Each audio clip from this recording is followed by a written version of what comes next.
SSC CGL 2021 में जितने भी कैंडिडेट पास हुए हैं, अब यहाँ पे 2800 पे ग्रेड में आपको क्या सैलरी आपको रहेगी। तो सभी स्टूडेंट जितने भी एसएससी सीजीएल 2022 23 की जो प्रिपरेशन करेंगे, ठीक है, सभी स्टूडेंट ध्यान से सभी सुने, ठीक है। तो फिर यहाँ पे क्या होता है कि 2800 पे ग्रेड में आपको जो बेसिक होता है वो आपको 29,200 रहता है। पर्स एंड लॉस के बारे में भी अभी हम डिस्कस करेंगे, और किस तरीके से आपका ज्वाइनिंग वगैरह, किस तरीके से आप रेगुलर एम्प्लॉय के रूप में ऐड होते हैं जब आपकी ज्वाइनिंग होती है। उसके लिए आप इंस्टाग्राम पर सरकारी नौकरी वाले बाबा टाइप करके पूछ सकते हैं, वहाँ पर आपको सारी चीज़ें जो है वो वहाँ पे आपको मैं बता दूंगा, ठीक है। जिन भी लोगों की ज्वाइनिंग हो रही है, जो भी जानना चाहते हैं, तो यहाँ पे बेसिक होता है आपका 29,200, और अभी जिस हिसाब से आपका जो डीए 38% चल रहा है, मई जैसे ही आपका मतलब अप्रैल में आपका जो डीए वो आपका बढ़ जाएगा, जो कि आपका हो जाएगा लगभग आपका 42%, 4% बढ़ के। तो मई तक आपका जो डीए है 42% हो जाएगा, तो डीए आपका 12,264 रुपये।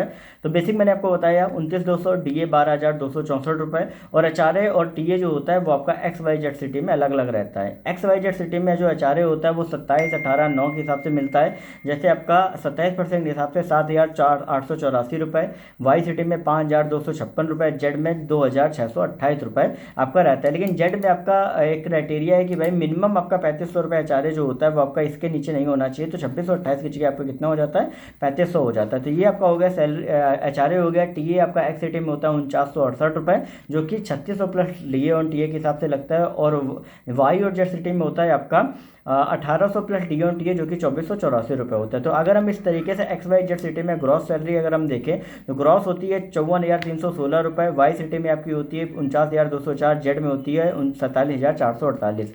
और अगर हम बात करें आपका जो डिडक्शंस होते हैं वो बेसिक प्लस डीए का 10% एनपीएस करता है, ठीक है। और उसके बाद फिर आपका करता है 250 रुपये आपका करता है CGHS का, और 200 रुपये आपका करता है प्रोफेशनल टैक्स, जो कि साल में 2500 रुपये आपका कटता है, ठीक है। और ओवरऑल ये आपका पूरे अगर देखा जाए तो आप जब आप किसी स्टेट से दूसरे स्टेट में जाते हैं तो वो स्टेट आपके ऊपर इम्पोज करती है प्रोफेशनल टैक्स, जो कि यूनियन टेरिटरी और एक दो स्टेट छोड़ के हर जगह पे आपका लगता है। तो ओवरऑल अगर यहाँ पे अगर हम देखें तो मेन जो आपका जो सैलरी अगर हम देखें तो सैलरी आपकी जो हो जाती है वो आपकी एक्स सिटी में हो जाती है 49,720, वाई सिटी में हो जाती है 44,608, जेड सिटी में हो जाती है 42,852। और ये जो आपकी सैलरी है ये XYZ सिटी में जो सैलरी, ये आपकी सैलरी जो है वो आपकी है, ठीक है। तो ओवरऑल इस तरीके से आपकी सैलरी रहती है।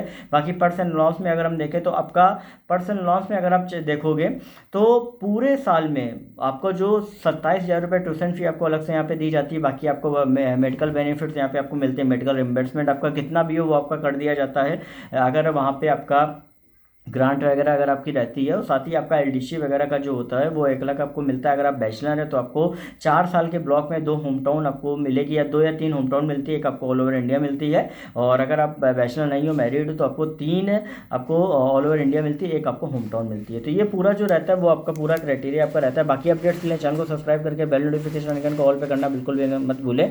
और इंस्टाग्राम पर सरकारी नौकरी वाले टाइप करके सारी क्वेरी पूछ सकते हो। टेलीग्राम ग्रुप को ज्वाइन कर लेना, डिस्क्रिप्शन में लिख दिया।